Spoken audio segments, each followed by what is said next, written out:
শুকনা মাটি অথবা পাথর অথবা ইট এরকম মাটি জাতীয় জিনিসের কোনো একটা কিছু উপরে আপনার দোনো হাতের তালুকে, যেমন যদি মাটি হয় যেমন জমিনের উপরে আপনি এমনি করে হাত মারলেন, একবার মেরে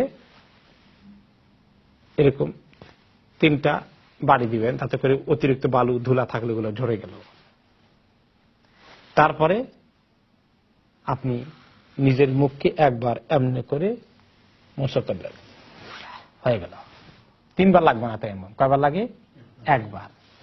এরপরে আবার আরেকবার মারলেন, মেরে আপনার এই হাতের ডান হাত আগে মোছা করবেন এই 3 আঙ্গুলের প্যাট দিয়ে, এরকম করে এদিকে আসলো। এরপরে 2 আঙ্গুল রয়ে গেছে আর এই তালু রয়ে গেছে, সেগুলা দিয়ে এমনি করে এক টান দিলেন, ডান হাত হয়ে গেল।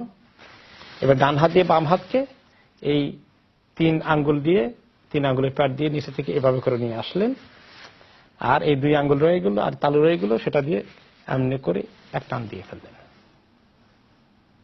2বার হাত মারা, প্রথমবার মেরে মুখ, দ্বিতীয়বার মেরে হাত, বাস।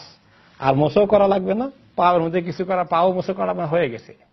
কত সহজ করে দিয়েছেন আল্লাহ তাআলা, সুবহানাল্লাহ।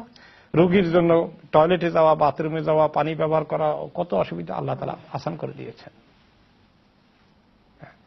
তো এইভাবে তায়াম্মুম হয়ে যায়।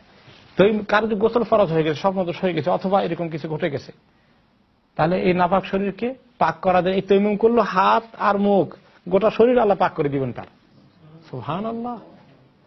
এবং এটা কোনো হালকা মাসালা না। অনেকেই তায়াম্মুম করলে মনে করে কেমন কোন লাগে, জানি দুর্বল লাগতেছে, নামাজ কি আসলে হবে নাকি?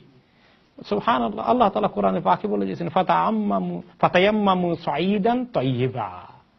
তোমরা যদি এরকম কোনো অসুবিধা থাকে শারীরিক ভাবে অথবা এমন জায়গায় দাও যেখানে পানি নাই, তাহলে নামাজ পড়তে হলে পবিত্র মাটি দিয়ে তায়াম্মুম করে ফেলো। এই জন্য রোগীরা এখন হসপিটালে থাকে, এরকম একটা টুকরা মাটির যদি একটু ঢিলা মতন নিয়ে যাওয়া যায় বড়তে, তাহলে একটু বাস ইজিলি করে ফেলতে পারে, নামাজ কাজা না করে।